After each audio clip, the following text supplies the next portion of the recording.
That is why truth appears always to be hidden, veiled, and guarded. Let us, then, try to look with new eyes at the struggling mass of inconsistencies which we are in the habit of calling civilization. Man has striven always for happiness, and he has sought to attain it mostly in one of three ways: comfort, entertainment, and 35 the finding of the third eye, religion. But he has sought these things only in their outward form. Comfort for the body has been the first aim, while a comfortable state of mind has been the last thing considered, until the lack of it has reduced the victim to despair. Cleanliness has also been studied outwardly, but seldom in its inward form. We do not understand how to keep our minds wholly free from rubbish and poisoning material. Religion likewise has come to be mostly an external observance, while as for entertainment it is poured in from outside, the mind being required to make no effort to obtain it. All the same, we are told that mind over matter constitutes our real power. Therein is one of the inconsistencies. Let us find some more. In some countries the state supports a church which tells us, "Thou shalt not kill," but is not averse to sending us out to war in order to slaughter our possibly blameless fellow men. For this we are called heroes. Yet as we kill someone for a reason which seems good enough for us, we are no longer heroes, and we are hanged.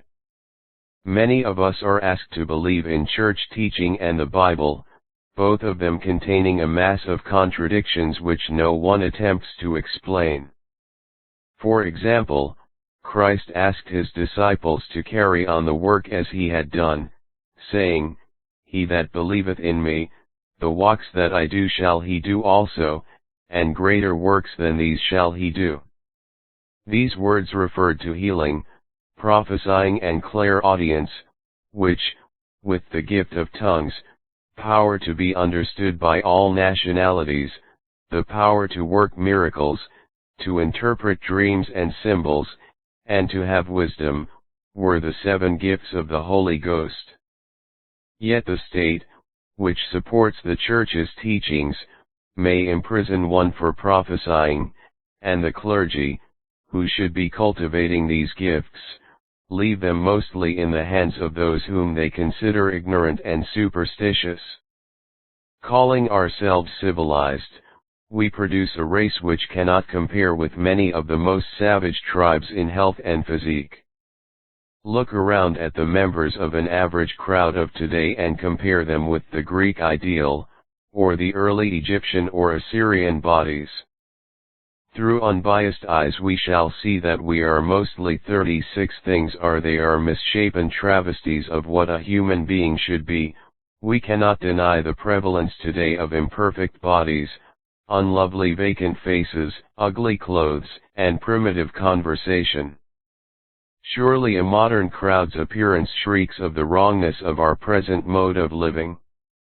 We know the hospitals are full, so are the asylums. Who dares to tell us how full? Consider also that we are at present in imminent danger of a world war which would let loose as much beastliness and cruelty as has ever existed in history. But even without war, man is being murdered daily in various ways by the terrible robot which he has reared under the name of civilization.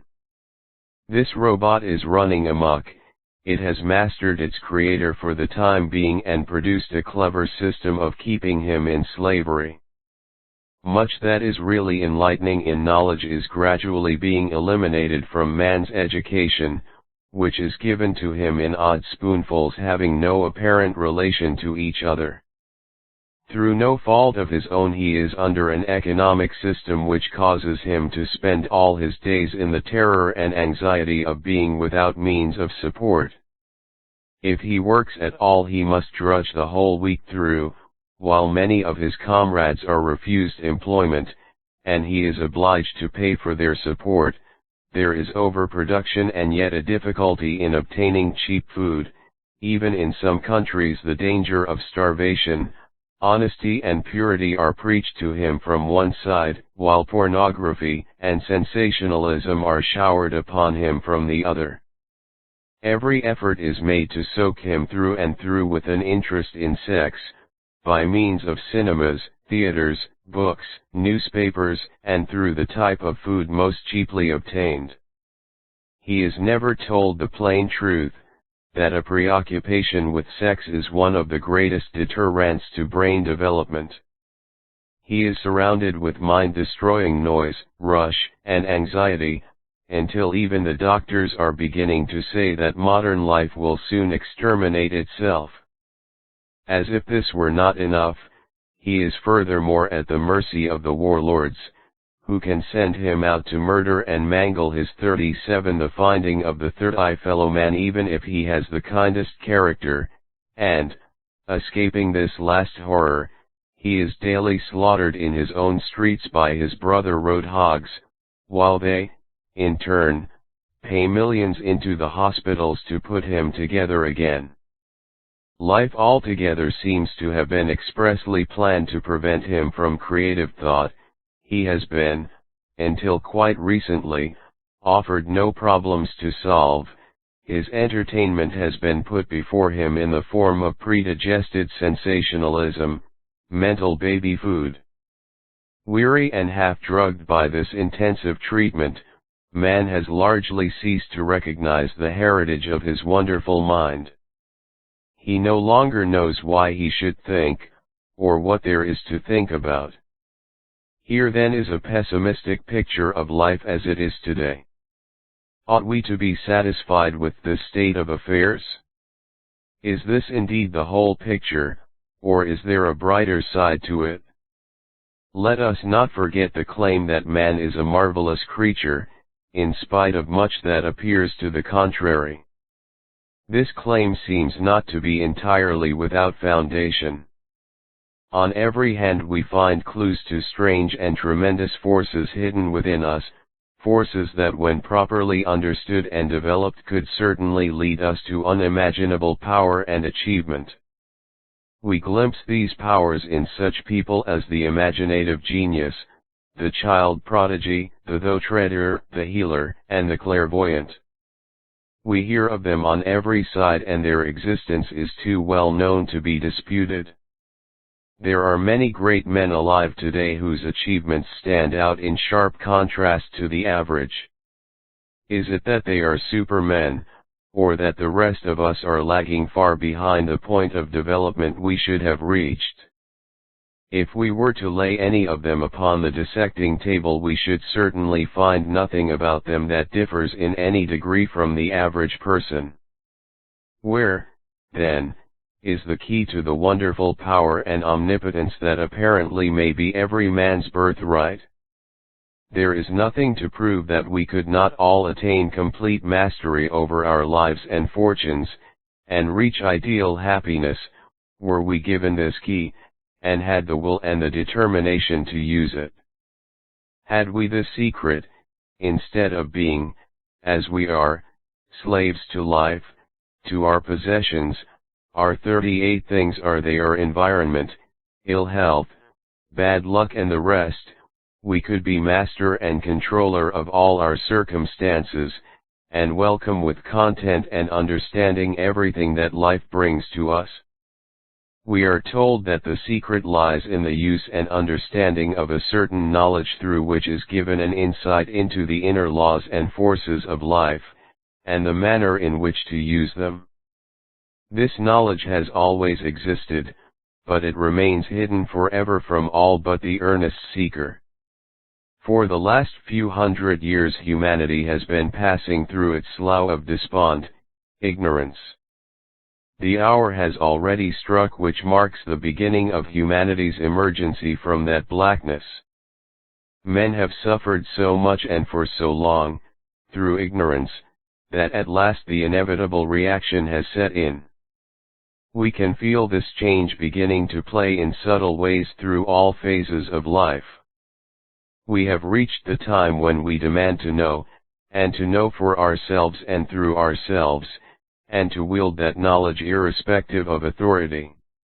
We refuse any longer to dance like puppets to the drugging jazz tunes of incompetent authority. And soon authority will have to pull itself together and follow the lead of the seekers. For there is widespread seeking going on everywhere now for the happiness, freedom, and power which we instinctively feel will be ours when we have gained the requisite knowledge. And the knowledge is to be found, hidden, waiting, wonderful. Our first clue to this knowledge lies in the study of what is known as the secret wisdom.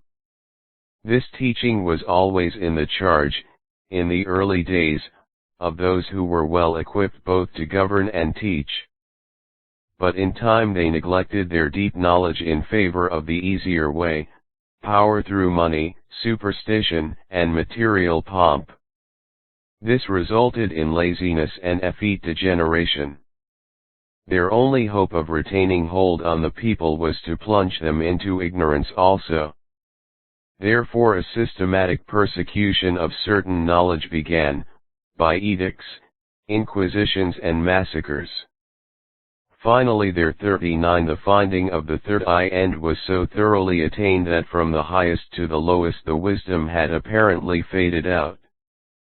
Fortunately, however, there are now, and always have been, those who would give their whole lives to the guarding and hiding of a treasure so precious. Such people were the alchemists, hermits, early Freemasons, and many more. So the knowledge was not really lost, but only concealed and safely guarded from desecration. Humanity is fast approaching the day when, through patient struggling, it will have earned the right to this wisdom. In fact, some years ago it was given out in part for those earnest seekers in the vanguard of progress to discover. Let us make all speed to gain for ourselves this rich heritage. Whether we approach the subject from a purely scientific viewpoint, from a common sense one, or from a religious one, we will find that science, logic, or the root form of any of the principal religions will lead us finally to identical truths. We will realize that if we are able to accept these truths we will obtain a very satisfactory understanding of the workings of nature, and of certain rules which will enable us to control ourselves and our circumstances in a manner hitherto impossible. We cannot gain such valuable knowledge without making worthy effort, but if we persevere there is no limit to the benefit we shall obtain. The earliest results achieved will be, firstly, a considerable improvement and control of health and looks, a growing capacity for happiness, an inability to worry or fear, a gaining of popularity, and freedom from boredom. In time, when greater strides are made, there will be immunity from disease, conquering of fatigue, and prolonging of youth. There will be a growing capacity for helping others, a mastery of sorrow and pain, and the development of healing power. A growing inner force will be felt, both for creating ideas and the carrying of them out. Neither does the tale end here. Very advanced students, such as are the yogis, become unaffected by heat or cold, wounds and poisons. They are able to perform feats usually considered as 40 things they are miracles, and they appear to have access to regions of wisdom and felicity undreamed of by us. People of this type move about among us unsuspected. They do not advertise themselves, they are under a law which forbids them to help unless help is asked, or to give out knowledge unless it is sought and will be properly understood. They are ready and waiting for the time when a growing number of people sense their secrets and beg their help. When the general public have sufficiently advanced they will insist on being governed by persons of such attainments, and then indeed will begin the coming golden age. Meanwhile those who are anxious to forge ahead and prepare for the future will find in this book a broad survey of many sides of the subject, together with the first simple rules for the beginning of attainment. They are asked only to keep an open mind as they read, for only an open mind is big enough to contain the secrets of the universe. 41 To what modern science says underscore underscore underscore underscore underscore underscore underscore underscore underscore underscore underscore underscore underscore underscore underscore underscore underscore underscore underscore. Before we begin studying the ancient wisdom, we will find it very helpful to prepare our minds by taking a survey of the ground covered by modern science today. It will be fascinating to see how identical facts can be known under different names and reached by different methods. Both the ancient sages and modern scientists are agreed that everything in life is formed of vibrations. So that, as we shall be obliged often to use this word, we can begin by defining it.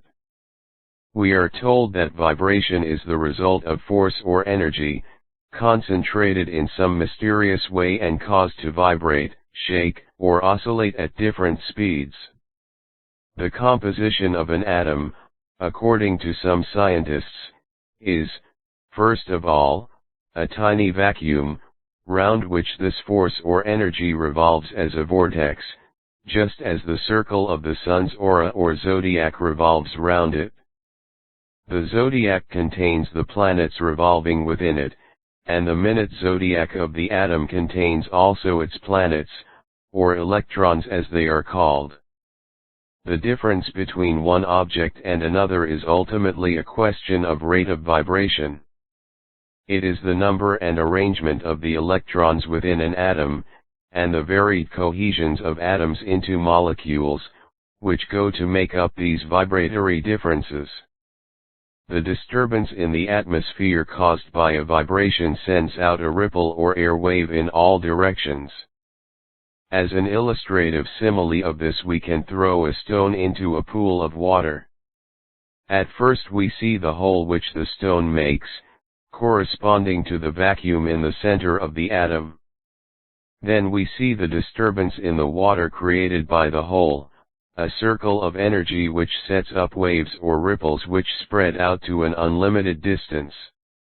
Drop other stones in nearby, and their 42 what modern science says circle of waves will flow over and through the others, none, however, being destroyed although they affect one another slightly. The distance between one ripple and the next is called the wavelength.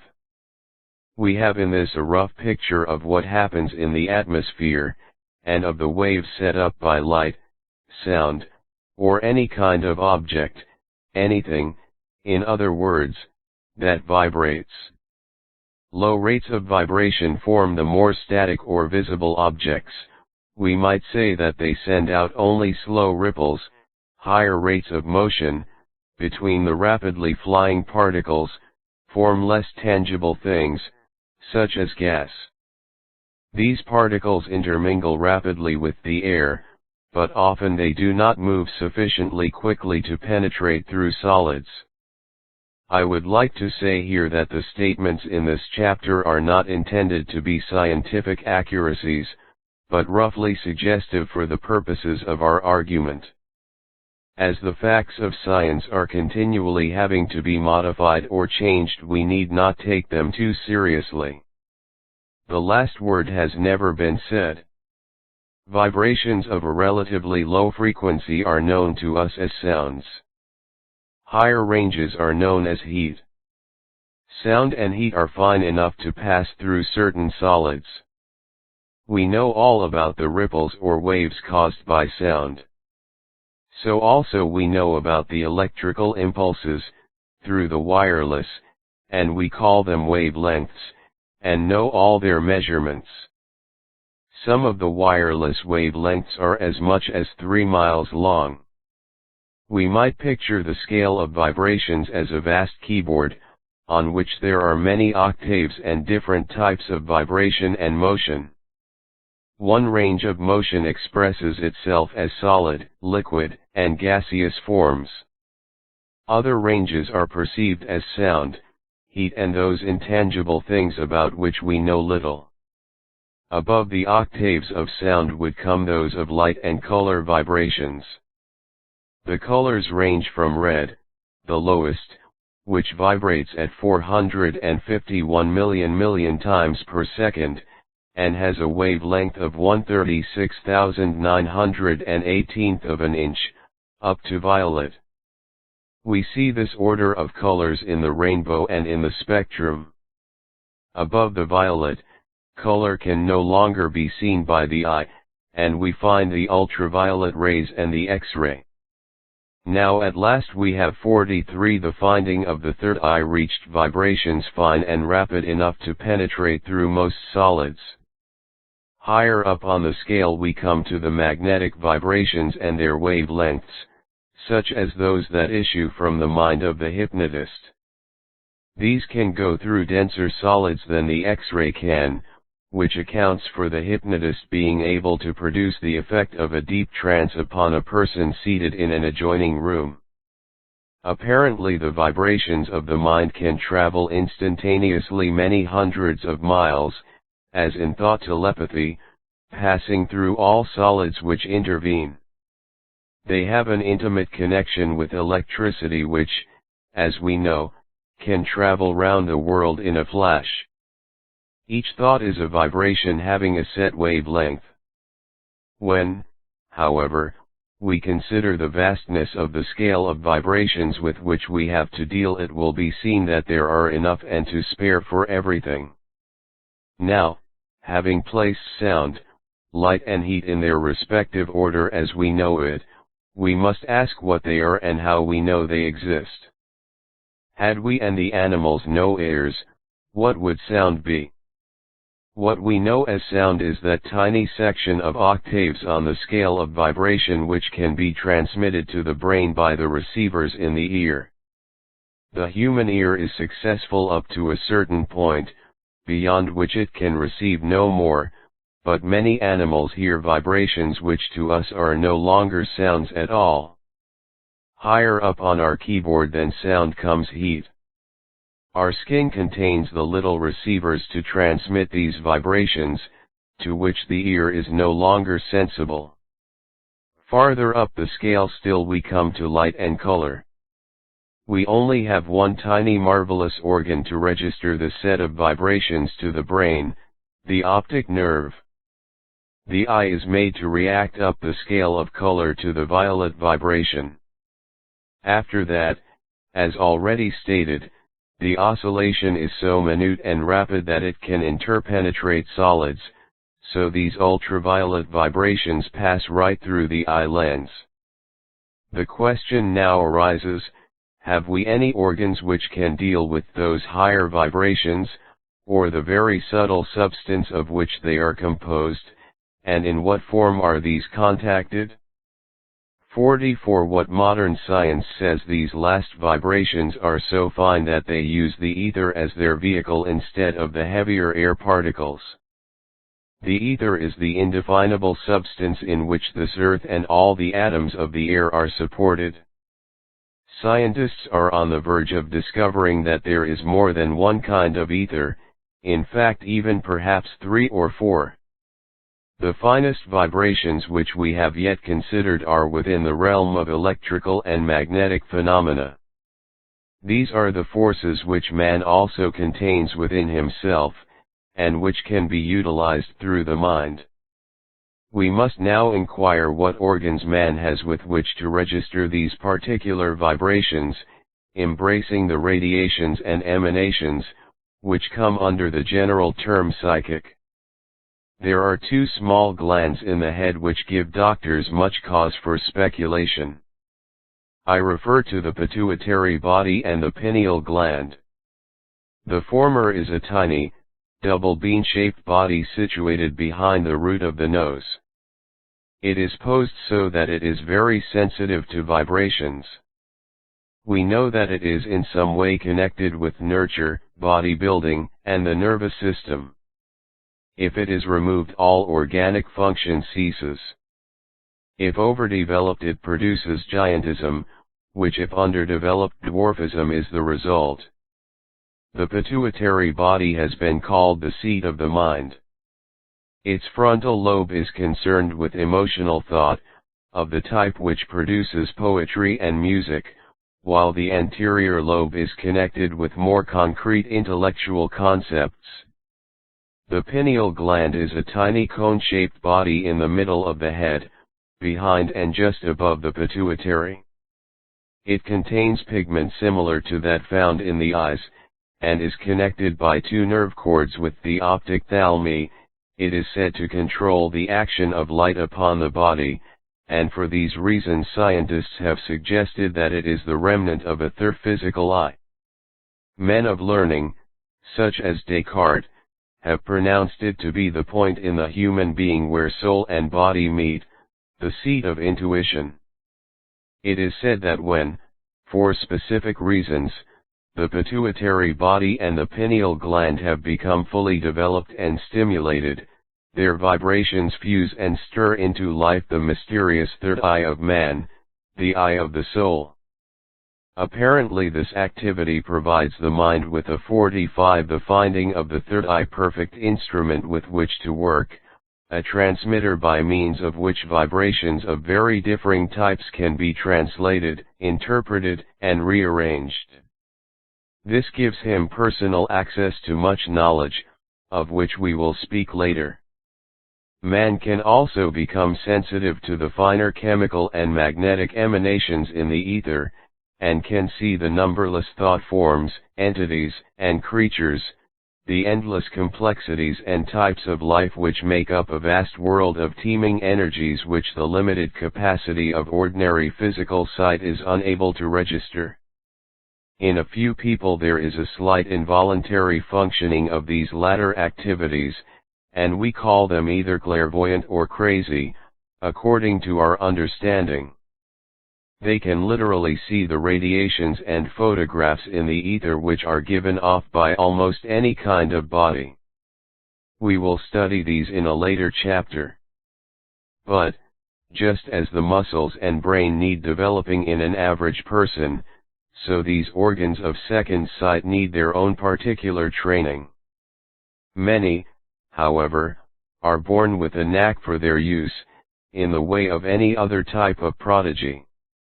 When a psychometrist holds an article to his forehead against the awakened third eye, it tunes into and commingles with the vibrations emanating from the article, and as these vibrations represent a certain picture, just as do our thoughts, he is able to describe the associations attached to it. The emanations from an object are often so fine and numerous that they continue to be given off for thousands of years, just as with radium. The Egyptians knew all about the third eye, and indicated it on the statues of their gods by a knob on the forehead. They trained the people in the use of this psychic center in the temple of Ma'at. The god Ma'at was vulture-headed, because the vulture has a sight so keen as to be almost clairvoyant. When people responded to this training they became seers, or psychic, as we should say now. They could see with the trained third eye right through a body, as the X-ray does, and diagnose disease. All over the East we find statues of historic men or women of wisdom with a knob or other mark upon the forehead indicating this type of achievement. 46. What modern science says. Of course there are some people who have this power today, but we do not understand its use now, how to train them properly, consequently their development has been left to chance. We have now reached the most subtle portion on the scale of vibrations which we are discussing.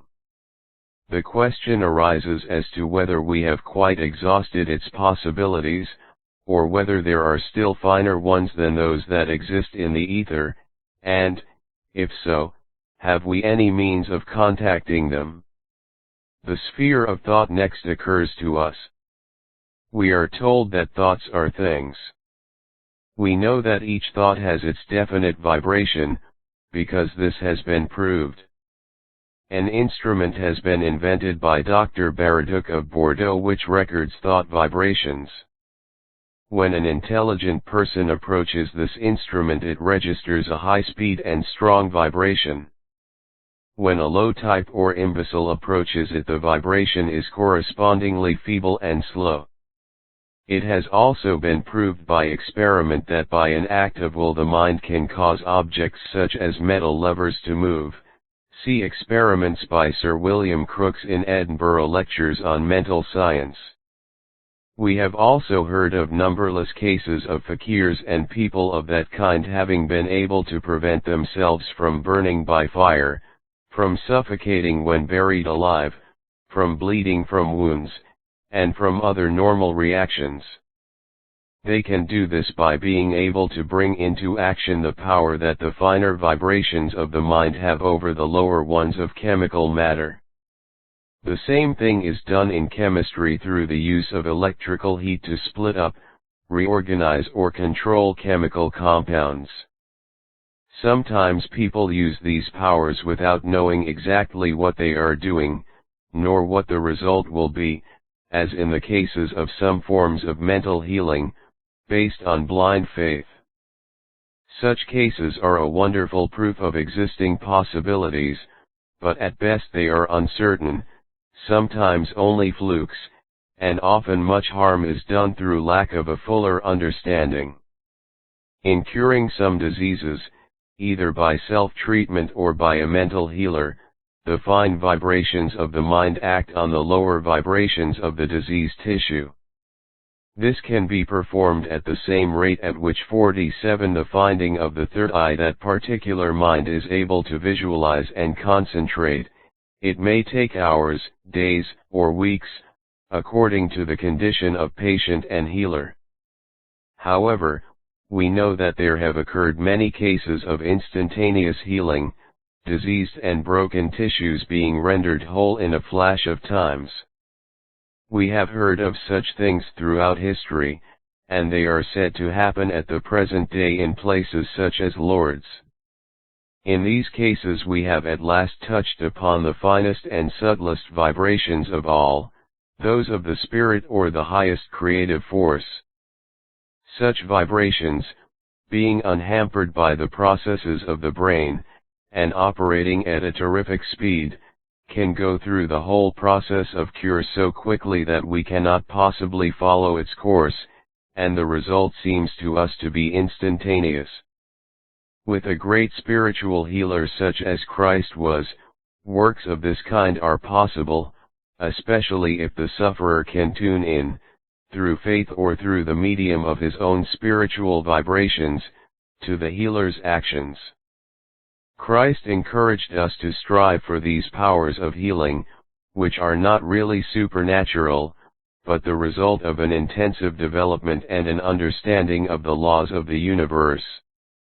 The mind has power over everything that it can understand and visualize. Therefore the first step of all is to study these arguments and theories, and those facts which are supported by adequate testimony, with a perfectly open and logical mind. If and when we become convinced of any argument or concept, we must tabulate it carefully, and pass on to a study of the next. In this way we will begin gradually to discover what we really can know and believe. For instance, we may feel that it is impossible for us to prove for ourselves the truth of Christ's miracles, or of any others in the past. But actually such things are happening every day, in every guise and form, and a little inquiry will soon put us in touch with them. Our own common sense will then enable us to separate the true from the false.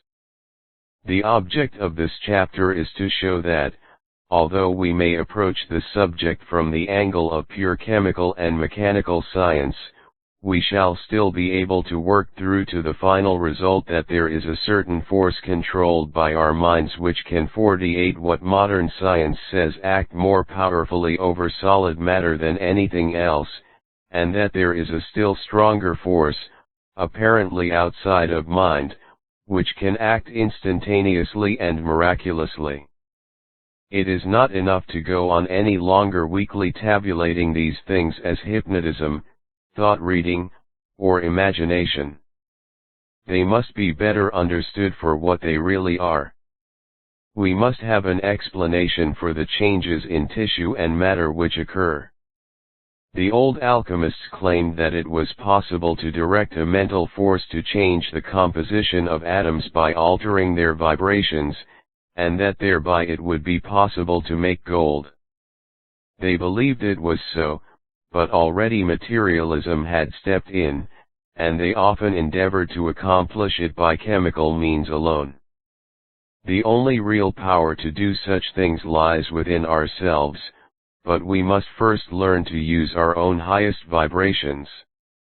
These powers can only work if they are undisturbed by the inharmonious heavy vibrations which enter into our composition if we live out of harmony with the laws of nature.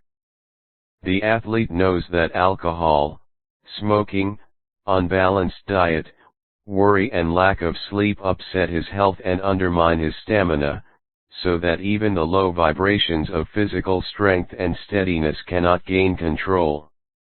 The mental worker knows that he has to steady down all his bodily disturbances and vibrations before he can concentrate at all.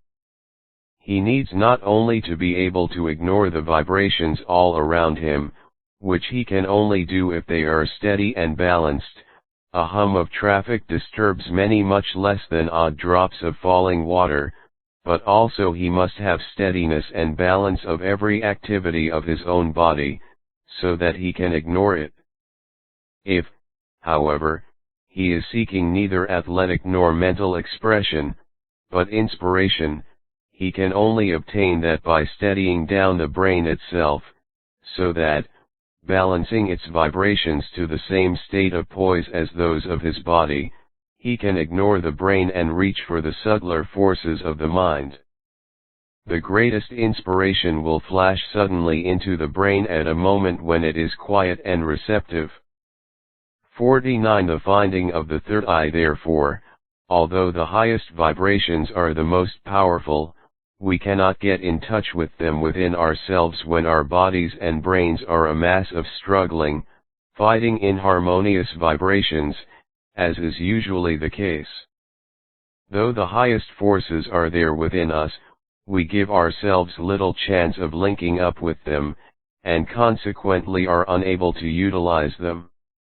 The yogis and fakirs spend hours in meditation, or the effort to quieten down every activity in the body and brain, so that the aforementioned portions of the latter, the pineal gland and the pituitary body, can tune into those highest powers.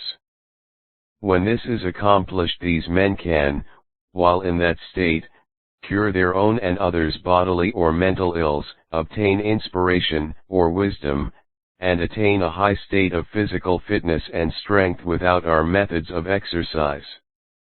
The first thing for us to do, therefore, is to eliminate all inharmonious vibrations from our bodies and brains. We must throw them out one by one as we discover them. Every unnecessary act, thought, emotion and fear must go. We must build into the fabric of our lives only those things which will balance, strengthen, and beautify them. We will find that there is a tremendous amount of accumulated rubbish to cast away. Those things which remain will give us all the greater joy and interest through being intensified. The simple methods for doing this will be explained later. Before closing this chapter, let us give a thought to the modern scientists. Having followed a long trail in their efforts to discover the difference between matter and the life which pours through it, they have finally arrived at the perplexing result that there is no difference at all. They now know that solid matter in its final analysis is merely energy in a certain state of motion. They also know that our thoughts are also energy in a certain state of motion. In other words, the world appears to be made up of the energy of the being or mind behind it, whose idea it was. The scientists do not put it this way, yet. From a scientific point of view, they have come up against a blank wall, and their present attitude is probably that of a big question mark. 53 The secret knowledge underscore underscore underscore underscore underscore underscore underscore underscore underscore underscore underscore underscore underscore underscore underscore underscore underscore underscore having studied our world according both to the modern matter-of-fact scientist and the less orthodox modern ideas, let us now turn and plunge into the past, and see what our ancestors knew, and how their knowledge helped them. They prophesied the long dark age of ignorance from which we are at present emerging. That ignorance has engendered in us the habit of scoffing at everything which is not ordinary, normal, or able to be weighed and measured by scientists. The scientists themselves have reached a point where they are no longer dealing with purely physical or chemical things. They have pushed upwards through the great scale of vibrations until their heads are in the clouds of conjecture. Perhaps they dare not speak of the possibilities they conceive. Let us leave them hesitating in that exciting position, and start a tour of exploration on our own.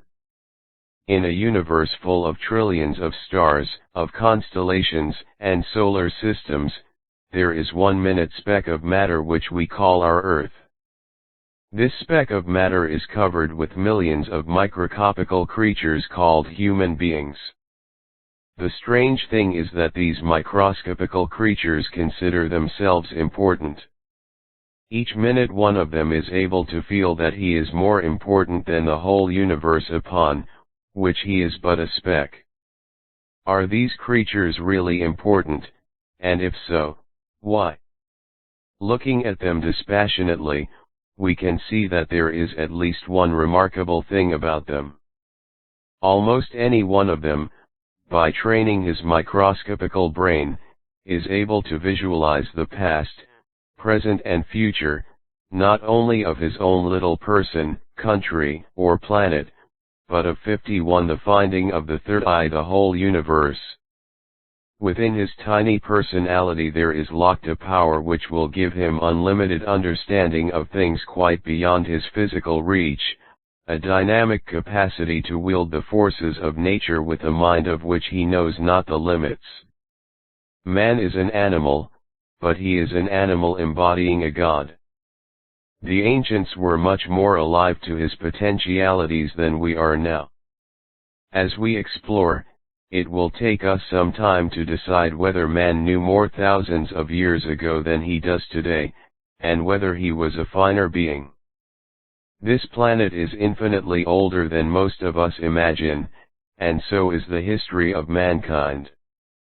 Archaeologists are continually having to push back their dates further into the past. Much learned in history books by the last generation is obsolete, and must now be unlearned. Civilizations had been rising, falling and disappearing eons before the men who owned the Paleolithic skulls were born. All these things are revealed to us in the ancient or secret wisdom, which is a collection of teachings handed down from the very earliest times, explaining man, his origin, his composition and destiny, and also the purpose of the universe. The wisdom has come to us in unchanged form, concealed and taught throughout the world under the garb of many of the ancient religions. We will trace this in a later chapter, but begin now by a study of the wisdom itself as it is still to be found in the East. This teaching professes to expound to us the few great fundamental laws upon which are founded the life and progress of man and the universe. Let us endeavor to shake off the habits of thought imposed upon us by the generations of a dark age, and consider with an open mind the heritage bequeathed to us by our earlier ancestors. The great laws can best be named for us in English as follows: repetition, the microcosm and the macrocosm, evolution, cause and effect, or karma and rebirth, the plan of creation, or the seven planes. 52 The secret knowledge. The principle of the first of these laws is, as in the microcosm, man, so in the macrocosm, the universe. It asserts that the same system of form, time, and motion runs through the whole universe, so that if we properly study an atom or a cell we will obtain the key to the workings of a man, a planet, or a constellation. In that way, through a knowledge of periodicity, or the regular periods of time which occur on a small scale in nature, the ancient mathematicians were able to calculate the stars, their movements, and thereby the evolutionary stages in history on a large scale, and to prophesy conditions and influences thousands of years ahead.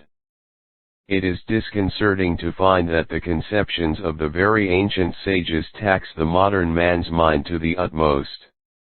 Even to understand their meaning and visualize their ideas takes effort and practice, much less could modern man originate such profound theories himself.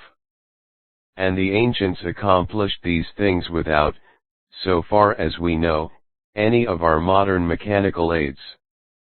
This great law of repetition declares that there is an ordered arrangement within the universe, with certain periods of time and patterns of form repeated up the scale and governing the tiniest to the greatest. It asserts that the little things are a mirror of the larger ones, and everything is not only a replica but intimately connected with everything else. For instance, if you want to study a solar system you can study an atom. And if you want to study animal, plant, mineral, or even solar life you will find it all represented in the body of man himself. Man, know thyself was the ancient command written above the temple door. If we persevere with this fascinating study we will find that in the form of every human being the universe is presented to us. We can inspect the solar systems of his atoms, the mineral world in its most active and creative form in his interior laboratory, and the physical development of animal life from its lowest to highest form in his embryo. In his nature we will find a mixture of the passions and peculiarities of all living creatures. We can also trace an intimate relationship with all the planets through the interplay going on in his body with the cosmic and planetary rays, and a 53 the finding of the third eye connection with the world of magnetism and electricity as well. Finally we will discover that man has in his puny frame the capacity to connect his mind with the highest unseen cosmic intelligence, the mind of nature. This first great law, then, that of the macrocosm and the microcosm, gives us at once a much more comprehensive outlook on life, and therefore the capacity of brining vision and breadth into our creative work. The second great law is that of evolution. Everything in life is evolving upwards and onwards to a higher and more perfect state, having had its beginning in an uncreative, unconscious, and elementary form, and growing and progressing through striving, sacrifice, and struggle to a condition of creative self-conscious potent strength. Beginning at the lowest end of the scale with the minerals, we know that they have an elementary consciousness or mentality, that they strive, struggle and become tired, and that they are sacrificed to or absorbed by the kingdom above them, the vegetable kingdom which lives upon them.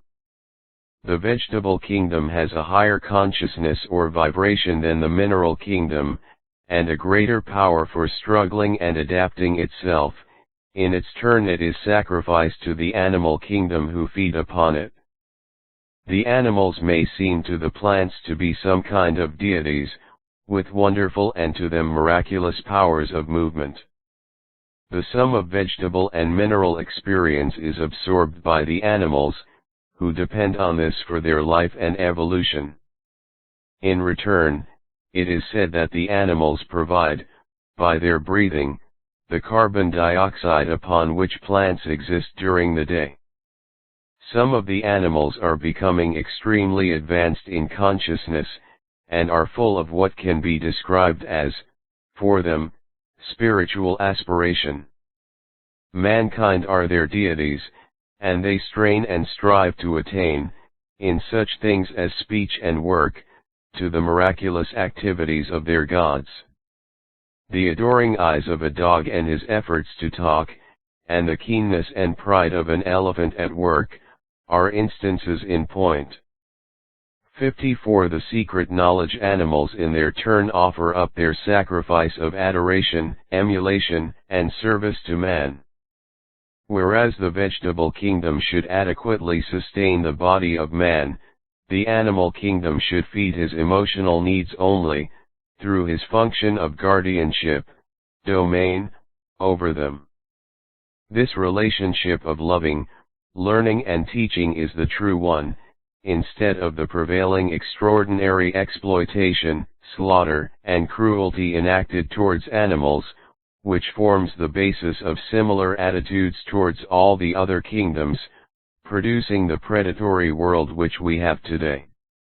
We continue up the scale and find that in the kingdom of man the same process is going on. The more advanced type of human being is sacrificing his lower nature, and striving to reach and copy a higher kingdom of beings than his own. He calls these beings angels, gods, or deities, and has as much difficulty in understanding their wonderful capabilities as the animals have in understanding his own. But just as the animals depend upon man for the final development of their intelligence, so man depends upon the subtler and more inspiring minds of the angels for his own awakening. We are told, also, that, just as man depends for his sustenance and progress upon the lower kingdoms of nature, so the angel world depends upon the offering and sacrificing of man's soul force for its own nourishing and development. Mankind and the angels can only reach greater heights of realization through the interplay of mutual service. In accordance with the first great laws of repetition, we realize that the process must continue, and therefore we are bound to infer that the angels are also sacrificing to, and striving to reach, a higher kingdom of beings than themselves. The ancient wisdom has mapped out for us the pattern of these angel communities and hierarchies. An amazing vista of worlds ahead of us is thereby opened up for our consideration. The third great law is that of karma and rebirth. This states that nothing in life is wasted, and all things share alike the chance of gaining ultimate perfection and of going through the full course of experience and development. We see that in the physical 55 the finding of the third eye world as soon as a plant or other living creature has had its particular span or life it dies or withers. The cells which formed it disintegrate, but their chemical constituents come together at a later period to form a future plant or animal, closely resembling the former one, but plus, always, a stage of further adaptability and change, showing that the consciousness and memory of the former plant has been reborn too. When we come to a highly specialized consciousness like that of a human being, we are told that it is being continually reborn upon the earth, and that it struggles and strives upwards, perfecting and developing itself through numberless hard lessons and inevitable mistakes, until finally it reaches the stage of creative and conscious power which we call superhuman. The method by which experience and progress is assured is expressed in the ancient law of karma. This word has not even an equivalent in the English language. Its meaning is cause and effect, or action and reaction. We are told that all of life is built upon the law of opposites, as in the negative and positive poles of electricity, day and night, heat and cold, summer and winter, good and evil. The constant friction between these opposites causes development, change, adjustment, in other words originality, or the free will which functions throughout all creation, and through which creation itself learns eventually to become creative. All this happens so slowly, to us, that at times we do not realize that there is progress, because we become confused by the backward crouch of the wave of progress before a further push forward. Probably we are living at the time of a backward crouch now, and perhaps that is why so much that is bad in humanity seems to be driven to the surface, so that to some the world appears at present to be deteriorating. The laws of rebirth and karma work hand in glove, so to speak. We are told that mankind came into being because spirit, or the life force behind everything, wished to develop more creative power. This development could only be accomplished by spirit being so imprisoned and confined in matter, flesh, that it forgets its oneness with wisdom, and has to find everything out afresh through fighting 56 the secret knowledge and experience. So we are told that virgin spirit divided itself up into fractions and, by ensouling the egos of man and all other forms of life, sank itself into the heavy imprisoning matter of this world, and is slowly and patiently fighting its way back to truth and light and power. The human egos evolve steadily, each undergoing constant rebirth, until it gradually attains to a knowledge of the laws of the universe through karma, or the effect of its own acts and thoughts, achieving power and strength through the mastery of one law after another until at last it reaches omnipotence both physical and spiritual. We might say that the friction between the opposite poles of spirit and flesh causes, as in electricity, light, or energy, which is creative force power. The planets, the earth, the races of mankind, the animal, vegetable, and mineral kingdoms also reincarnate, all being under the same law. We must mention here that it is not possible, according to the secret teaching, for man to be reborn as an animal, because however low he might sink in his own kingdom he could not retrogress into a slower vibration. This theory, called transmigration of souls, is held by certain peoples who have allowed their former knowledge to become distorted. Many persons here in the West find it rather difficult to accept this theory of reincarnation, because it has been stamped out for thousands of years. It therefore requires a great deal of unaccustomed mental exercise to obtain a real picture of it to hold in the mind. It is accepted quite naturally by most of the Eastern peoples, and has been for untold centuries, so that whether we believe in it or not we should go into the theory as fairly and impartially as if we were studying their ideas on art or agriculture. As a rule, human beings are unable to remember anything about any past lives they may have had. Of course there are exceptions, and many people have collected a great deal of evidence of such memories, which evidence is extremely interesting. In fact, I think we would find it impossible to deny that some people, at least, have lived before. When we consider that we are unable to remember a great deal of our present life, especially things which have affected our characters deeply, until they are laid bare by a psychoanalyst, it is not surprising 57 the finding of the third eye if we do not remember past lives.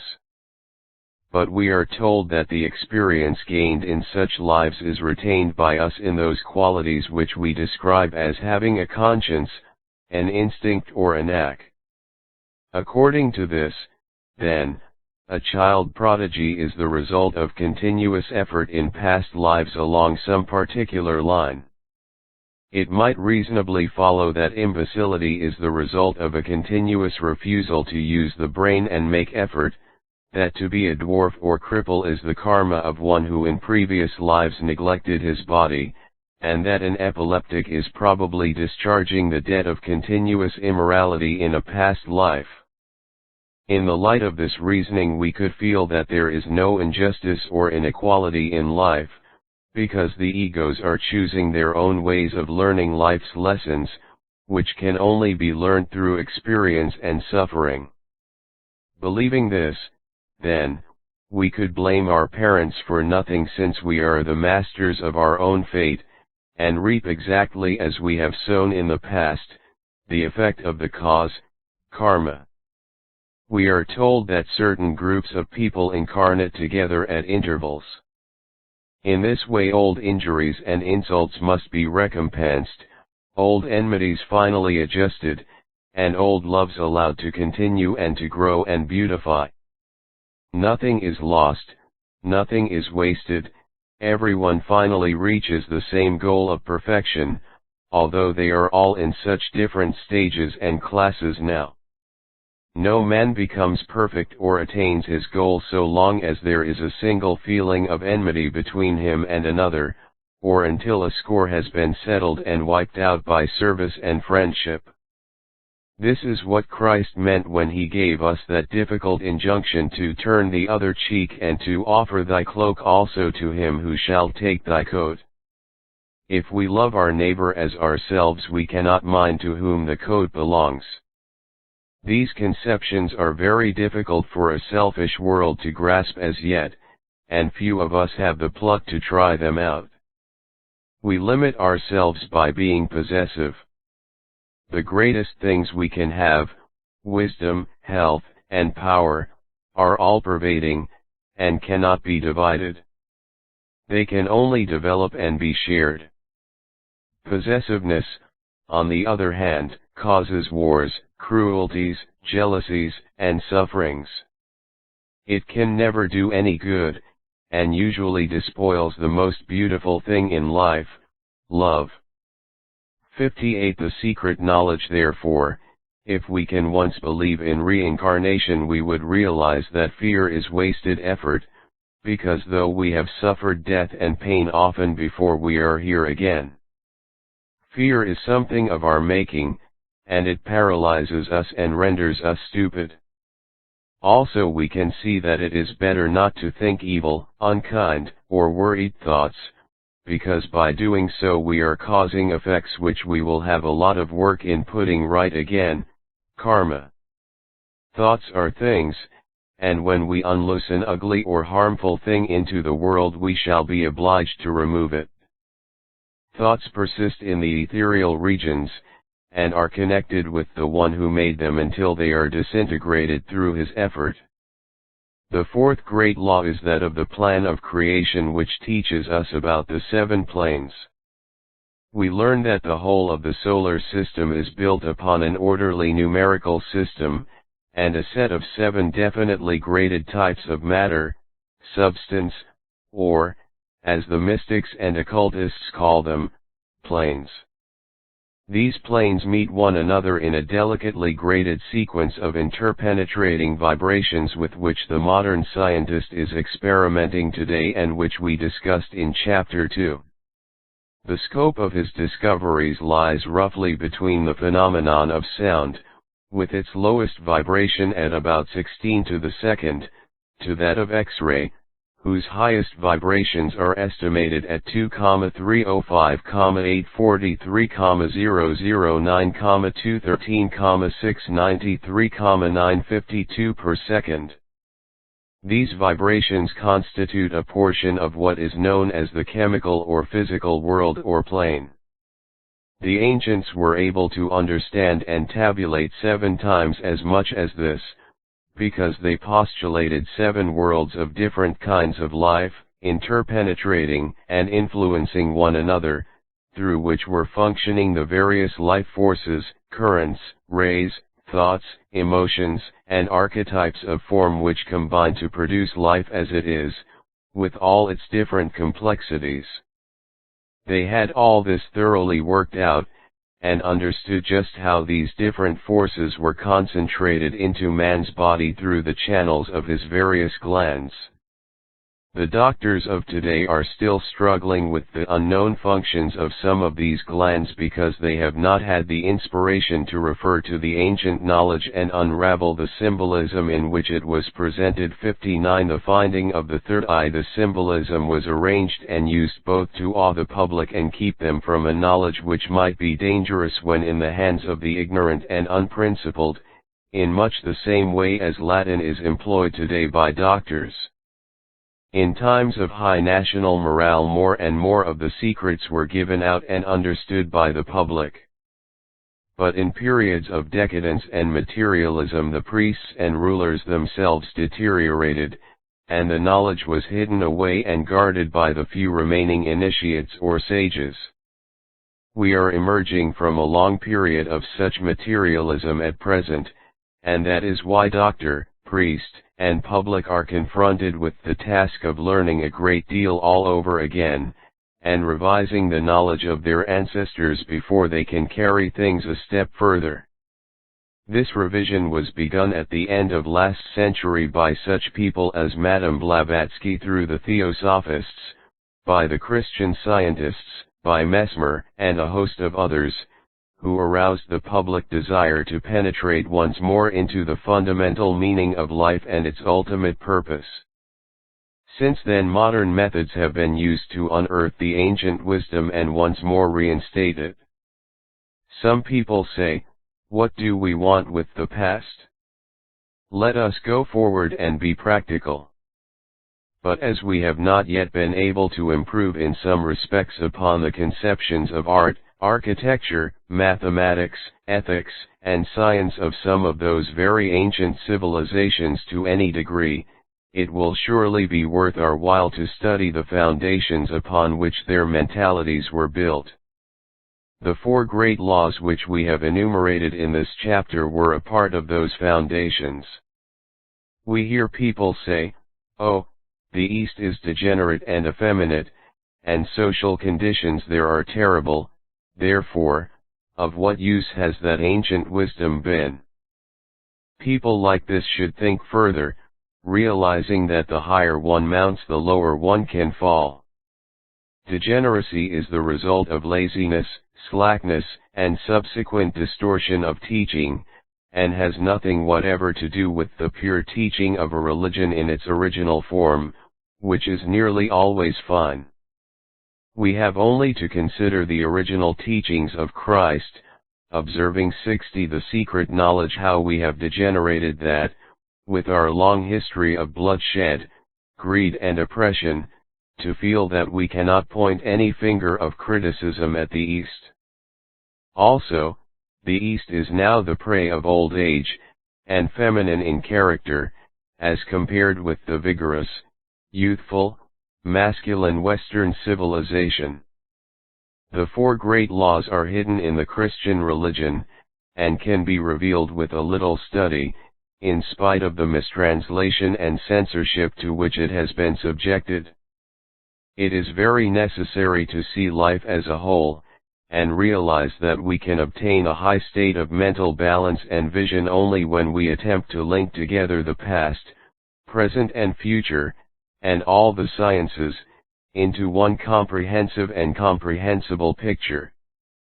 61 For how we are made underscore underscore underscore underscore underscore underscore underscore underscore underscore underscore underscore underscore underscore underscore underscore underscore underscore underscore The secret knowledge explains to us in quite a scientific way how we are made.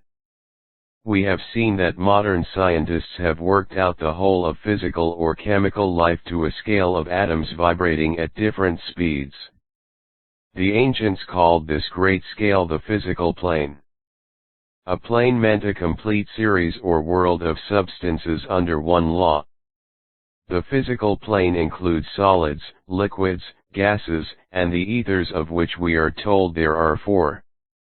That totals up to 7 states of matter, which go to make up the densest or chemical expression of life called the physical plane. We must remember that these states of matter are mostly able to interpenetrate each other, as we saw in Chapter 1. The physical plane includes, of course, our solar system, with its solids, gases, and chemical rays. Now, the ancient wisdom teaches that life is made up of 7 planes or states of matter, of which the physical plane is only one, the densest or, in wireless parlance, the one of lowest frequency. We are told that each of the 7 major planes is divided into 7 subplanes or strata, just as is the physical plane, each plane and each stratum being a mirror or counterpart of one of another series. Take the 7 colors of the spectrum and split them up into 7 shades of each color, and you have a simile. Let the 7 darkest shades represent the physical plane, and the 7 palest and most luminous represent the spiritual plane. You will see how closely they are all connected with each other, even taking into account the complementary colors. 62 How we are made. The planes are neither above nor below one another, but interpenetrating, those which we think of as above being of higher frequency from the standpoint of vibrations. Bear in mind that all these things are very difficult to put into words. Everything in life, from a planet to a fly, from a cloud to a grain of sand, is interpenetrated by all these 7 planes or worlds, and in most cases has a body with which to function in each of them. Man possesses a body made up of the material of the physical plane world, a body containing chemicals in liquid, solid, and gaseous state. This body is interpenetrated by another body, which is its counterpart, and is made up of the 4 ethers. This is called his etheric body, and constitutes a fine web through which the electric and radiating life forces are fed into his physical body from the outer universe. This completes a man's physical plane equipment. The next of the 7 planes is called the astral world. It is called by some the desire world, as it is the sphere of emotions or desires. It contains the substance that stirs or motivates us. It is the world of attraction and repulsion. Man has a body of this astral material, which is in full action when he is roused, excited, afraid, or full of desire, these feeling being, as we know, sometimes quite divorced from and stronger than our reasoning minds.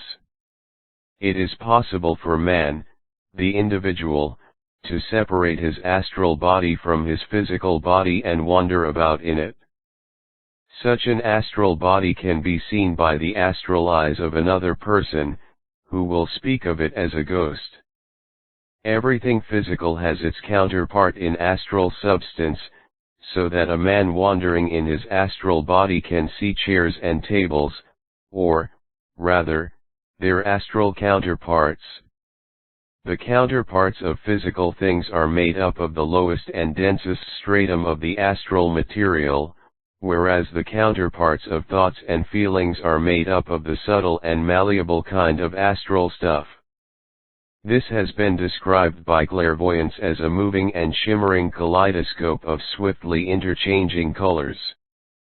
The astral world is therefore almost impossible to visualize by anyone who has not been able to see it, but a vague idea of it can be. 63 The finding of the third eye obtained by a study of the various descriptions given to us by clairvoyants of all times.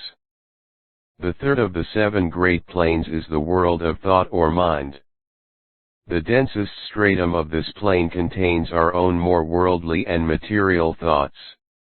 The finer strata are used by cosmic intelligences for planning the archetypes and activities of the universe. That is why if we can contact the higher strata of the mind world or mental plane by training the corresponding parts of our brains, as all the sages have endeavored to do, we shall gain inconceivable knowledge. The world of thought is even more difficult for us to picture than the astral world, but as a beginning let us realize that it is said to interpenetrate all of life, like a sort of forceful gas. It is not confined to the brain, which latter acts more like a kind of telephone switchboard to all the thoughts which pass through it. The fourth plane is that of the will or life spirit, and it is of this world that the real individual, the ego, is a part. It is the ego who uses the physical, astral, and mind bodies as tools with which to achieve his purpose. When they are completely under his control and in harmony and balance one with another, he becomes omnipotent and has achieved conquest over matter. He can, after careful training, shed his physical body like a coat and, leaving it safely in the nourishing care of its etheric web, continue his activities in his other bodies, or vehicles as they are called. When he wishes to return, he slips back into the cramping and restricting burden which is his outer coating of flesh. We call this waking up, or returning to consciousness, as the case may be. He has often brought back useful knowledge which would benefit mankind, but the jar of contact once again with the heavy earth vibrations is so harsh that it usually snaps the thread of memory of the preceding activities, unless the person has been specially trained. We have now come to a point where words are no longer even of the slightest help, so we will not attempt to describe the remaining 3 of the 7 great planes, those 3 which carry the consciousness through to a contact with the world of the divine Creator himself. It takes courage even to think, let alone speak, of 64 how we are made such untranslatable wonders, but we do need such courage, and man is therefore obliged to reduce them to tiny physical plane conceptions able to be grasped by his 5 limited senses. Daring, however, is not without its reward, provided the motive is sincere, so man soon learns that he is more than an animal. The 7 planes, then, comprise the material of which the whole evolving universe is made. The physical plane, or solid world, takes up the smallest space, because it is condensed and we can see it everywhere with our physical eyes. The etheric counterparts protrude an inch or 2 outside all living objects, and can be seen with the help of the Kilner glass screens. The astral body protrudes to a still further extent, and is described by the clairvoyant who can tell a great deal about the individual by looking at it.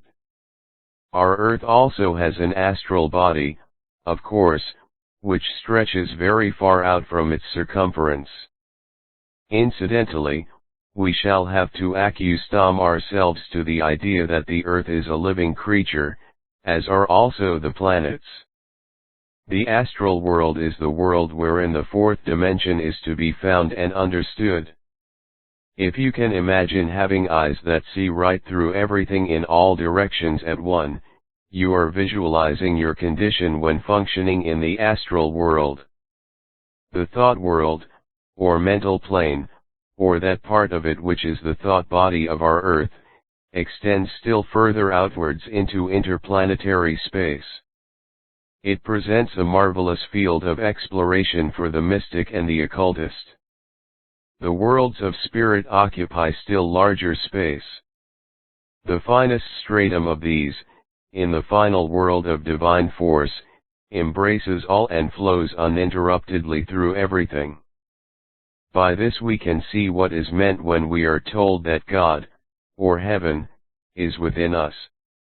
We are each able to contact the world of spirit within our own little bodies, because in the final analysis it is the life of that world which is interpenetrating and sustaining us. We have taken but a superficial glance at the law of the 7 planes.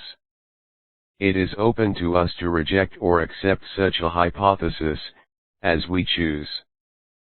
But the exhaustive way in which all the workings of these 65, the finding of the third eye planes, have been analyzed gives us a most interesting and suggestive field of study, full of amazing and thrilling conceptions.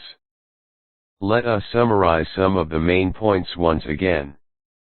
According to this teaching, then, man has for his use first of all his solid physical body of low-frequency vibrations, an instrument or switchboard through which he contacts physical things. Secondly, he owns a body of ether, interpenetrating this first body by reason of its higher and finer vibrations, and acting as an intermediary between it and the outer ether, a channel through which all the magnetic life forces are fed to it.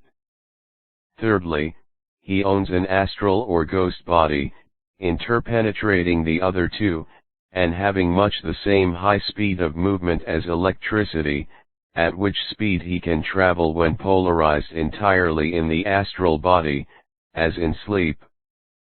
Fourthly, there is his mental body, and well-known instances of telepathy traveling right across the world in the space of a few seconds prove to us the speed at which we can function while in this body.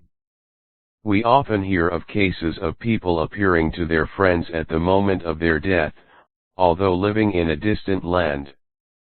Man's spiritual body is composed of the finest and most high-frequency vibrations of all, and can for that reason take control of all the lower ones. It can travel so fast that it can appear to be everywhere at once. When man can consciously function in his spirit body, he is able finally to conquer time and space, which only belong to a seventh part of the universe, the physical plane. It is very hard for present-day materially minded man to visualize these planes and bodies. But he must not allow his brain to remain inferior to that of the early races. The Egyptians, for instance, were quite at home with this knowledge, and drew and named the different bodies of man on tombs and frescoes. According to some authorities, they symbolized them as follows: they called the physical body cat, a dead fish. The symbol was a curled up dead fish, perhaps the most physical of all creatures. The etheric double was called Ka, and symbolized, as the vehicle or holder of the body, by a breast and two upstretched arms. 66 How we are made they called the astral body Ba, symbolizing it by a human-headed bird, a bird being a traveler through space. The spirit was represented by a lotus, which is able to rise out of the darkness and mud to reach the light. The knowledge of these early peoples was astonishing. They understood so completely the power of mind over matter. One outstanding instance of this is seen in their feats of building, still incomprehensible to us. It is said that they were able to wield the spirit force over astral and physical substance and create entities to attach to the tombs, to guard them for centuries. Present-day scientists are busy exploding the atom with magnetic and electric force, but so far the results of their efforts have been dubious, because of the poisonous byproducts produced. Perhaps they are doing things the wrong way round, using physical plane instruments of low vibrations to try to control higher vibrations. They might do better if they could train the only high-powered instrument they possess, the mind, as did the ancient scientists. The true alchemists tried to use the burning force of the concentrated mind as the crucible in which they could distill the elixir of life from gold. Fire can burn up anything of lower vibration than itself. The mind can control fire, being of higher vibration. There are many authentic cases of people who can contact fire without being burnt and can be pierced by knives without shedding blood. The mind can act very quickly on matter, but the spirit can act instantaneously, rearranging the vibrations and reforming them. This fact is probably the basis of the performance of miracles and faith healing. Many people are testing these things out, through mesmerism, hypnotism, thought reading, psychometry, and other methods. The explorer along such lines will find that the etheric body has been weighed by scientists, that the aura can be seen through a glass prepared by psychic researchers, that numberless people have had experience of the astral body, that the vibrations of the mental body 67 the finding of the third eye have been recorded by instruments, and the power of the spirit body demonstrated by innumerable miracles. It is natural to be skeptical about many of these things, but he who is wise will keep an open mind until he has fairly tested the various proofs available to him. 68.5 How we are classified underscore underscore underscore underscore underscore underscore underscore underscore underscore underscore underscore underscore underscore underscore underscore underscore We are told that the attainment of wisdom and power can only be acquired through study and knowledge of ourselves. We have seen also that the same laws govern the whole universe, and that if man can understand some of the laws governing himself or the tiniest atom, he will have a clue to those which govern the solar systems and the greater system to which they belong. Scientists have discovered that an atom closely resembles a miniature solar system in its turn is one of millions of atoms forming the body of some great being too vast for us to picture. Such a being might feel small compared to the world which he in turn finds surrounding himself. Let us carry this idea a little further. The atoms, the stars, forming the cells, constellations, of the body of this vast being would not appear to be far apart to him. Seen by him they would be intimately connected with each other, there being strong chemical reactions and influences between them, just as with the cells in our own bodies. When an atom from one of our own cells is examined, it is found to be composed of a proton, or sun, surrounded by various numbers of electrons, or planets, all vibrating at set speeds. Now, we are told that the proton is so small a part of the atom that it can be compared with a bee buzzing inside a cathedral. So that if we could become small enough to cling to that proton, we should certainly feel as if we were clinging to a star in a mighty space, and it would be difficult to believe that our star was part of an atom in the cell of a very solid body. Some scientists now claim that the ether itself is denser than the planets that swing through it, so you see we must reserve ideas about solidity until we are a little better informed. The point made in this 69 the finding of the third eye case is that through visualizing our vast giant we can better understand the intimate relation in which the stars stand to each other. Composed of chemicals held together by force or energy, the radiations from each star and planet strongly affect each other, carrying with them chemicals in a very fine and subtle form. Thus from the planet Mercury we should expect to receive rays of the wavelength that belongs to Mercury, and containing Mercury itself in a fine form, also certain other chemicals which are contained in the planet to a lesser degree. As our solar system is believed to have been formed from the splitting up of one star, every planet, every man, and every atom within it must still be held and connected one with another by the interplay of identical chemical radiations. As an example, it is said that a ruby is actually a fragment of that part of the original star which finally broke away to form the planet Mars. The astrologer makes careful calculations of the chemical and spiritual influences set up by the continual changing of the relative positions of the planets and luminaries, sun and moon, and of their effect upon the microcosm or tiny replica which is man. The macro-microcosmic law comes into play also in the question of time.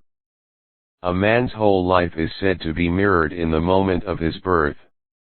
According to one school of astrologists, a person's individuality, his positive side, his character, are determined by the zodiacal sign in which the sun is found at his birth. His personality, or negative side, is determined by the sign in which the moon is found at his birth. When he is born he is tuned in, as it were, to the play of the planetary influences at the time, and the vibrations set up within him rule him all his life, determining his reactions both chemical and characteristic, and the environment which they attract. It is in this way that people are classified.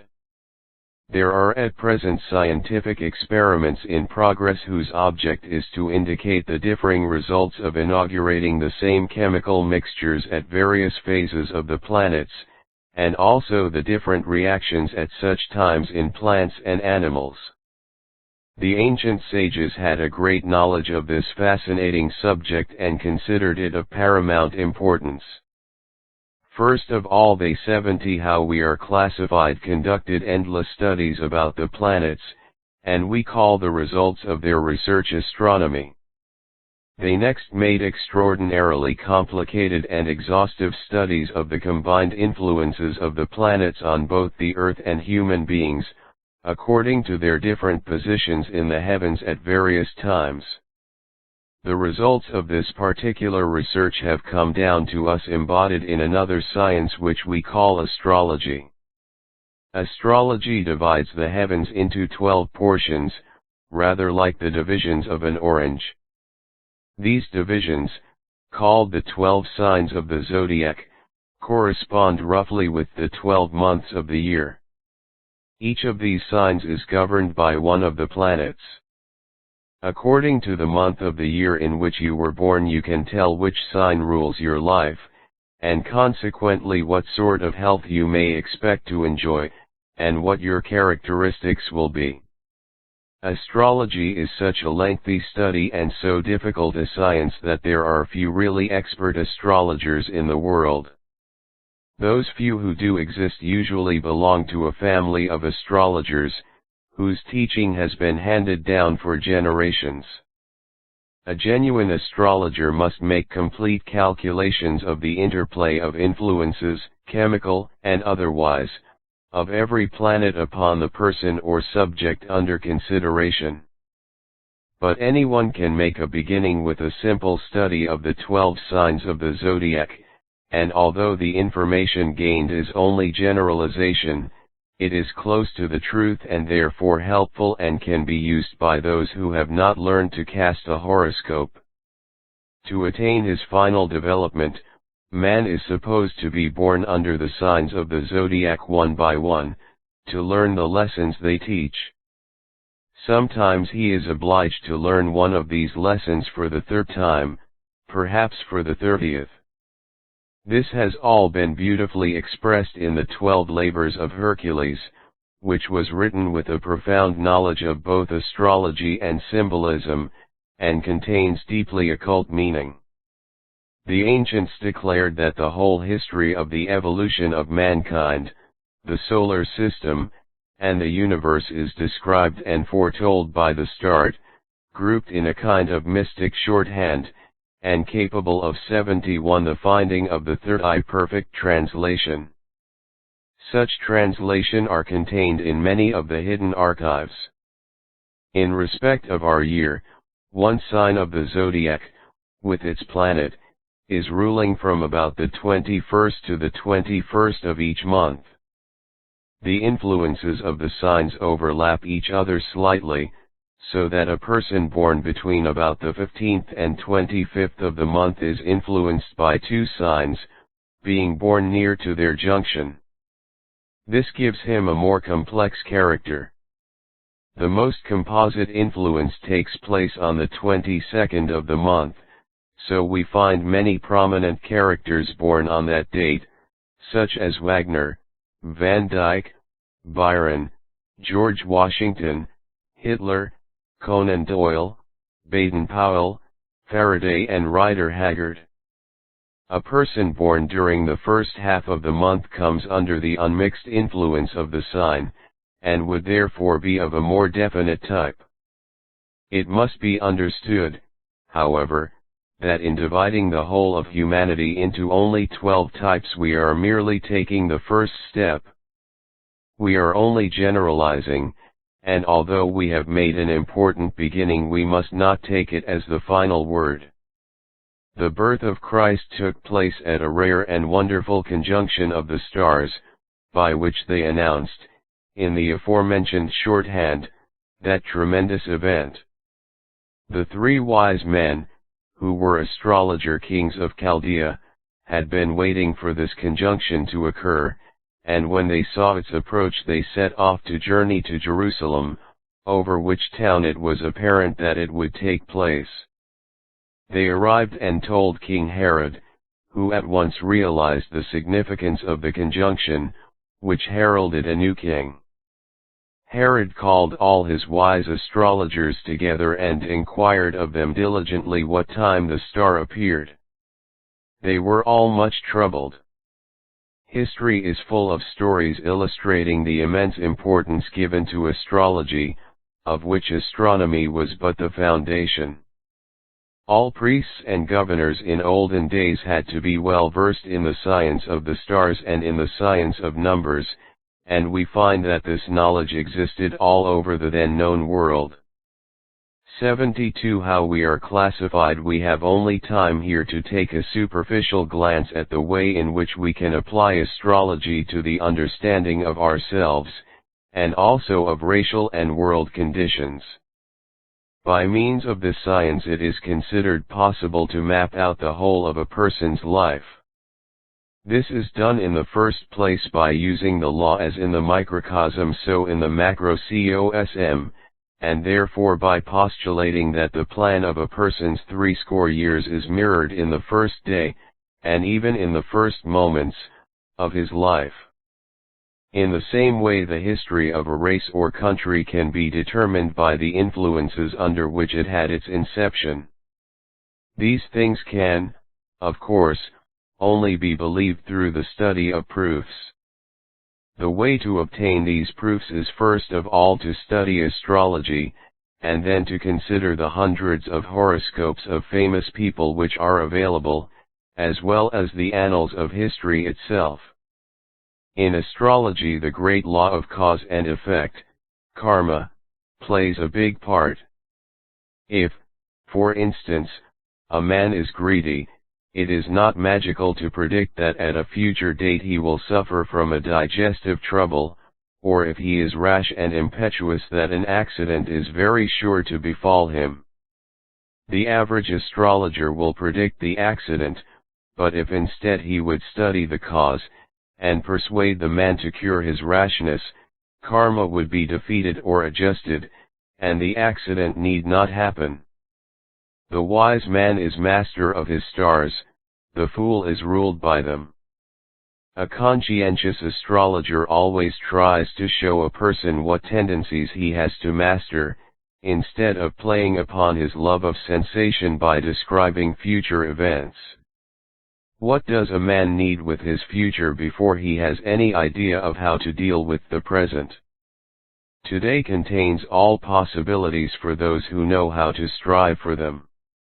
Astrology has been sadly neglected as a science, but lately it is beginning to come into its own again, under the patient research work of hard-headed scientists who are quite unsuspecting of that which they are about to unearth.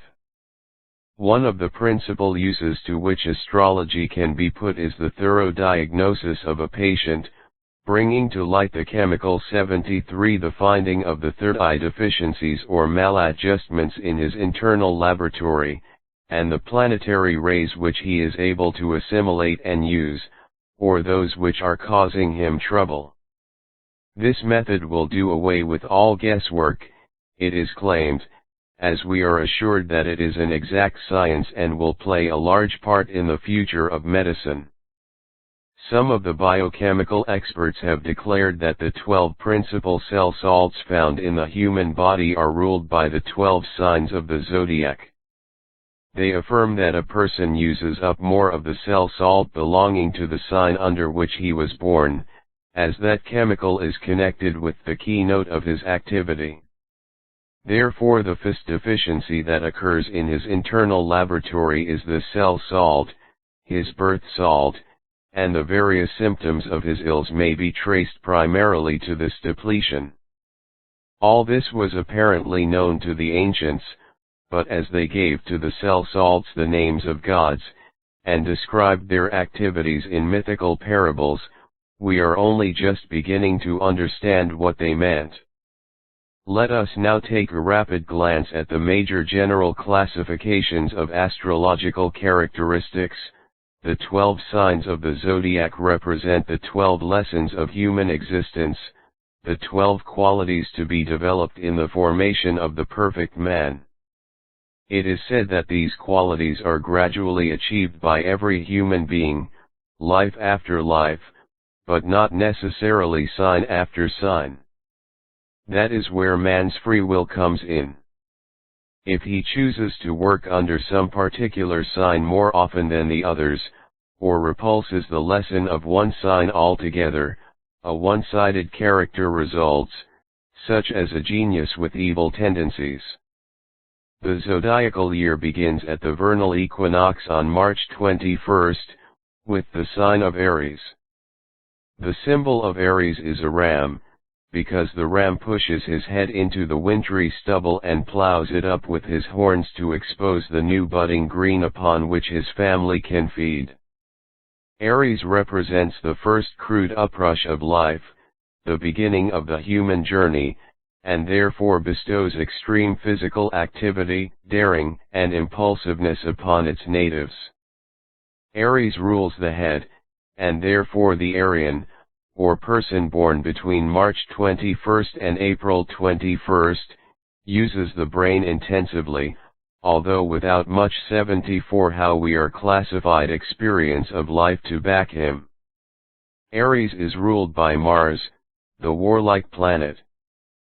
So man, at the beginning of his journey, spoils for a fight, is a born leader, eager, brave, with quick working brain. Keen to help, he is a poor judge of character, and often deceived. He makes a bad subordinate, and although plucky, he is full of fears, because he has not yet developed much faith or philosophy. These Aryans should be guarded from overworking the brain and given plenty of sleep. Hans Christian Andersen was an Aries born, although a very advanced type. From April 21st to May 21st we have the second sign, that of Taurus. Its symbol is a bull, and those born under it partake of the nature of that animal. They are very strong but quiet and plodding, until, if suddenly roused, they plunge ruthlessly to their goal. They are ruled by the planet Venus, and so love is a part of man's second lesson. He can love devotedly and work the earth patiently.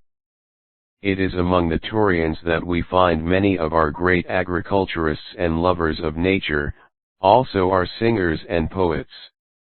Often they serve their fellow men with courage and devotion. Sir James Barrie and Florence Nightingale are examples of this sign. Taurus folk are very strong, and easily overnourished. Their chief ills arise from too luxurious living. Having learned both activity and service, the next lesson which man has to tackle is how to use the brain for practical matters and for reasoning. This is the work of those born under the third sign, Gemini, May 21st to June 21st, whose symbol is the twins. This symbol represents a dual type of mind, one who can see both sides of a question, and jumps with keen interest to every new idea presented. Such people, apparently changeable and ambitious, without knowing exactly for what, and whose brains race like chattering birds from branch to branch of the tree of knowledge, have difficult characters to govern. They are ruled by the planet Mercury, which gives quickness and brilliance, and through an intensive study of life they learn to develop a logical reasoning mind. This brilliance and rapidity of thought depends upon the nervous system more than 75, the finding of the third eye on the brain, so these people must be guarded against overworking their nerves. Advanced types will have attained to a very broad vision, and we can take as examples Elgar and Dean Inga. Our human being has by now gained much experience, and so his next lesson is to learn how to apply it. The fourth sign, Cancer, June 21st to July 22nd, bestows great patience and tenacity, and a genius for parenthood and family life. As we develop, however, we of course become more complex, and so Cancer people are sometimes restless and love to travel. The symbol of Cancer is the crab, who carries his house on his back, and moves through life in a curious zigzag way, suddenly going backwards again when least expected.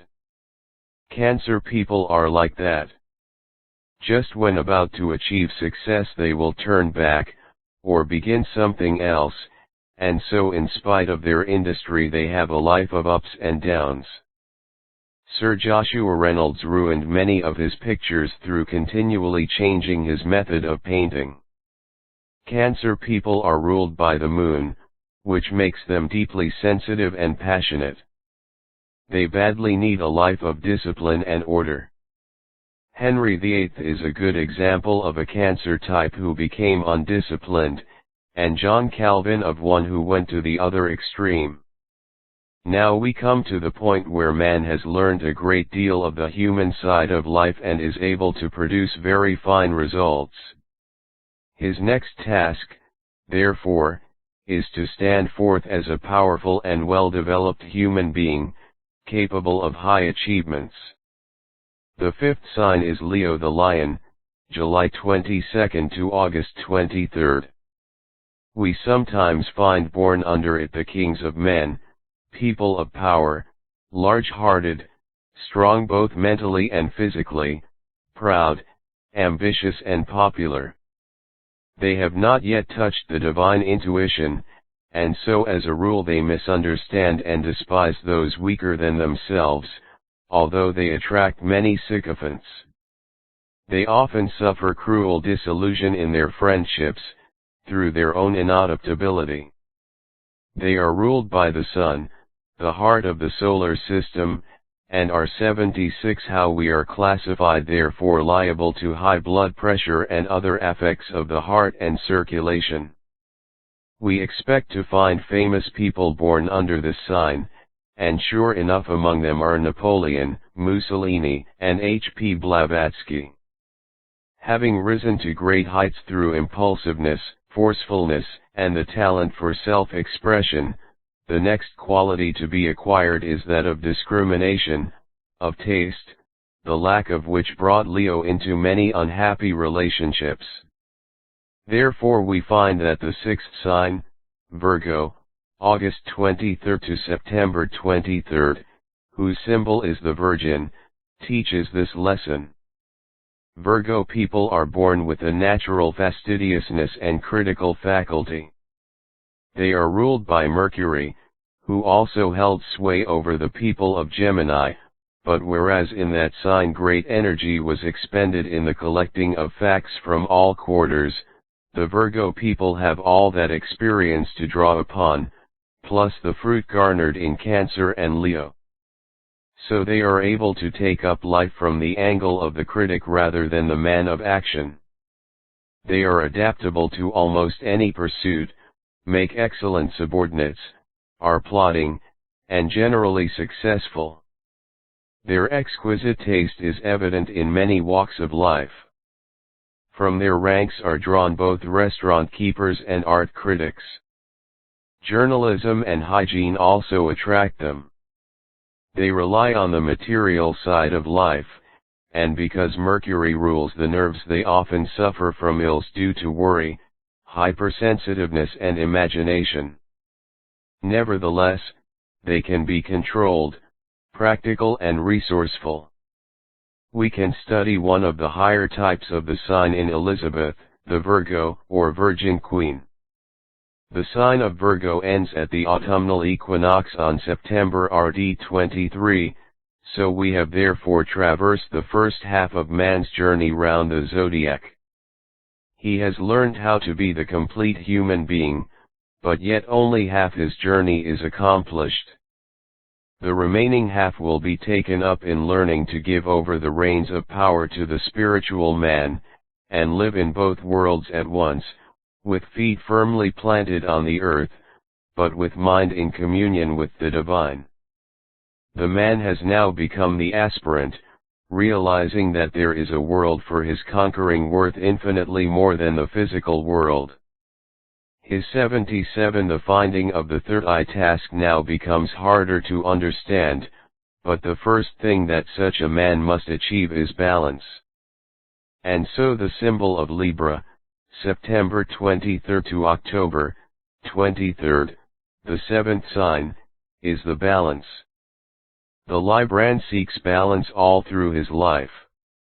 In fact, he misses many opportunities through too much weighing and balancing in his mind, through second thoughts. In his case, these are not always the wisest. He has reached the stage where man is becoming psychic and intuitive, and he would do well to act on his first impressions. Librans are ruled by Venus, and so are full of love, but their love has become more mental than physical. They are able to love abstract things such as harmony, justice, and beauty, and they shrink from all disharmonies in life. Some of them will do anything to avoid a row. This desire for harmony and balance deprives them of the more direct energy and impulsiveness of the preceding signs. The refining process has begun, but those who do not understand may think Librans cowardly and weak. They may sometimes be condemned to rather colorless lives. We find among their ranks many lawyers, judges, and specialists, also architects and research workers, as all these require the qualities of care and balance. Their personal life is often unhappy, through their being too analytical of other people and afraid to let themselves go. So we can be sure that they must guard against loneliness and depression, which feelings often cause them to overwork themselves. As examples of the advanced types of Librans we can take Faraday, Sarah Bernhardt, and Annie Besant. Having begun to learn how to transmute the tender passion of love to higher planes, man's next step is to bend the warlike force of Mars in the same direction. So we see that the 8th sign, Scorpio, October 23rd to November 22nd, is ruled by Mars, giving to its natives a strong, forceful, and magnetic personality. We are coming now to the types who are so stored with accumulated magnetism and experience, so full of character that they exercise great fascination, and sometimes call forth fanatical devotion from their friends. The sign of Scorpio has produced more saints than almost any other, and probably more villains too. These people are capable of 78 how we are classified the best or the worst, but never of being negative or unnoticed. Therefore, Scorpio has 3 symbols: firstly the scorpion, the animal who bites itself with its rail, representing the man who is his own enemy; secondly, the serpent, representing the birth of wisdom; and thirdly, the white eagle soaring to the sun, showing the final rising upwards from earthly ties and attaining the spiritual sunlight. The Scorpio native usually passes through the fire of the temptation of sex in all its forms.